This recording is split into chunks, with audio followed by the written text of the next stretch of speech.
Çin'in Ankara Büyükelçiliği Çırağan Sarayı'nda düzenlediği etkinlikte Doğu Türkistanları ve İslamiyet'i aşağılayan bir broşürü davetlere dağıtma küstahlığını gösterdi.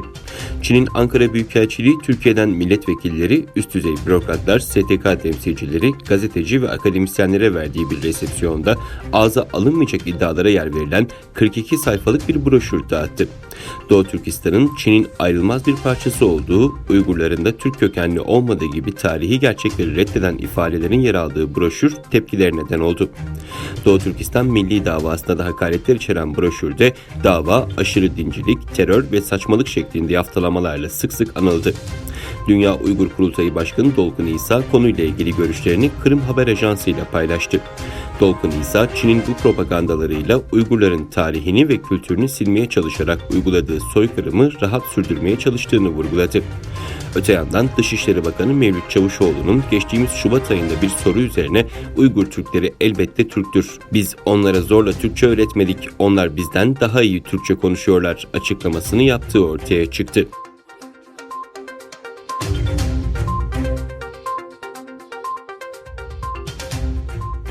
Eski ABD Başkan Yardımcısı ve Demokrat Parti Başkan adayı Joe Biden, Çin'in kamplarda 1 milyondan fazla insanı hapiste tutmasının mantıksız olduğunu ve buna karşı olduğunu söyledi.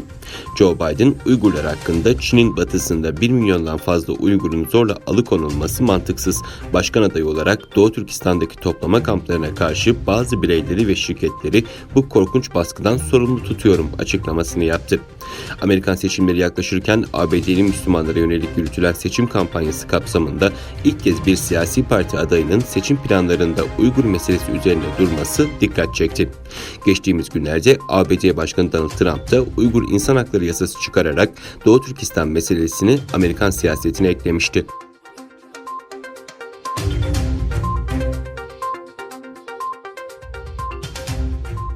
İngiltere, Çin'in yeni güvenlik yasasına tepki olarak eski sömürgesi Hong Kong sakinlerine İngiliz vatandaşlığı yolunu açtı. Başbakan Boris Johnson, avam kamerasındaki konuşmasında Hong Kong'da uygulanacak yeni güvenlik yasasının Çin-İngiltere Ortak Deklarasyonu'na aykırı olduğunu söyledi. Yasanın Hong Kong'un yüksek düzey özelliğini ihlal ettiğini kaydeden Johnson, Çin'in bu yolda devam etmesi halinde İngiliz deniz aşırı toprakları vatandaşlığı statüsüne sahip olanlara İngiltere'de yaşama ve çalışma, sonrasında da vatandaşlık başvurusu yapma imkanı veren yeni bir yol açacağımızı söylemiştik ve şimdi tam olarak bunu yapacağız dedi. Buna göre adanın Çin'e devredildiği 1997 öncesi doğan yaklaşık 3 milyon Hong Konglu herhangi bir vize kısıtlaması olmadan İngiltere'de 5 yıl yaşama ve çalışma hakkı elde edecek. Bu sürenin sonundaysa Hong Konglular İngiliz vatandaşlığına başvurabilecek.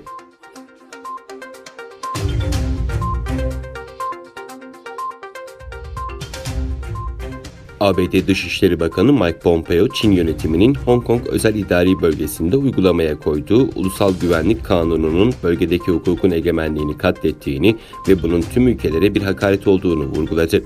Bakanlık binasında basına yaptığı açıklamada Pompeo, Çin'in Hong Kong politikalarına sert tepki gösterdi.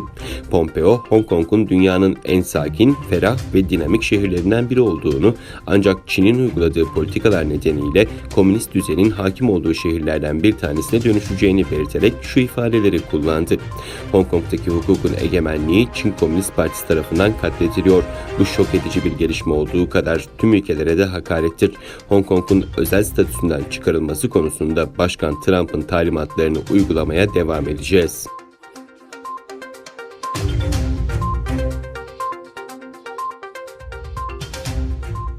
Birleşmiş Milletler Ticaret ve Kalkınma Konferansı, Çin virüsünün son 4 ayda sebep olduğu ekonomik gerilemenin etkisiyle dünya turizm sektörünün bu yıl 1,2 trilyon dolar kayıp yaşayabileceğini duyurdu.